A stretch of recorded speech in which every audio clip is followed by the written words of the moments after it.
Hello guys, welcome back to our channel. ഇന്നത്തെ video Beetal ആടിൻ്റെ പ്രത്യേകതകളെയും ഗുണങ്ങളെയും കുറിച്ചാണ്. ഈ ആടുകൾ ആദ്യകാലങ്ങളിൽ കാണപ്പെട്ടിരുന്നത് പഞ്ചാബിലാണ്.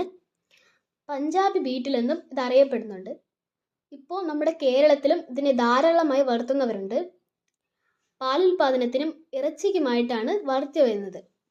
ഇനി ബീറ്റൽ ബ്രീഡിൻ്റെ സവിശേഷതകൾ നമുക്ക് നോക്കാം.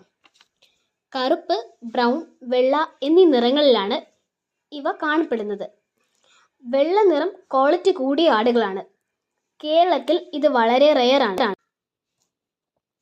റോമൻ നോസ്, നീളമുള്ള തൂങ്ങിക്കിടക്കുന്ന ഏകദേശം വെറ്റിലയുടെ ഷേപ്പുള്ള ചെവി, പുറകിലേക്ക് വളരുന്ന കട്ടി കൂടിയതും കുറുകിയതുമായ കൊമ്പ് തുടങ്ങിയവ പ്രത്യേകതകളാണ്. ഇതിൻ്റെ മുട്ടനാടിന് താടി രോമങ്ങൾ ഉണ്ടാകാറുണ്ട്. ഇതിൻ്റെ മെയിലാടിന് 70 മുതൽ 90 കിലോ വരെ വെയിറ്റ് ഉണ്ടാകാറുണ്ട്. 100 കിലോ വെയിറ്റുള്ള മുട്ടനാടും കാണപ്പെടുന്നു.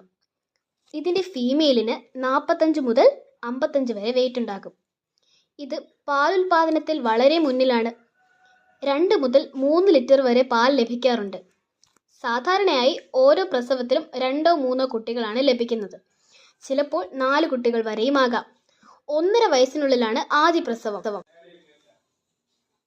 ചൂടും തണുപ്പും അതിജീവിക്കാനുള്ള കഴിവുള്ളവയാണ് ഇവ. നല്ല ഉയരവും നീളവും വയ്ക്കുന്ന ആടാണ് ഇത്. പിന്നെ മറ്റൊരു പ്രധാനപ്പെട്ട കാര്യം എന്നത് ഇതിനെ വൃത്തിയായി പരിപാലിക്കുക എന്നതാണ്.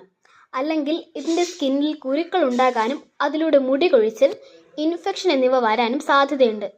നനവും ചെളിയുമുള്ള സ്ഥലങ്ങളിൽ അധികമായി നിൽക്കുന്നത് കുളമ്പ് രോഗത്തിനും കാരണമാകാറുണ്ട്. രോഗപ്രതിരോധ ശേഷി കൂടുതലുള്ളത് കൊണ്ട് വൃത്തിയായി പരിപാലിച്ചാൽ ഇവയൊന്നും നമുക്ക് പേടിക്കേണ്ട കാര്യമില്ല.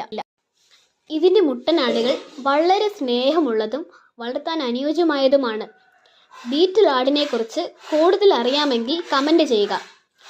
ഈ വീഡിയോ ഇഷ്ടമായെങ്കിൽ ലൈക്ക് ചെയ്യുക, ഷെയർ ചെയ്യുക, സബ്സ്ക്രൈബ് ചെയ്ത് സപ്പോർട്ട് ചെയ്യുക.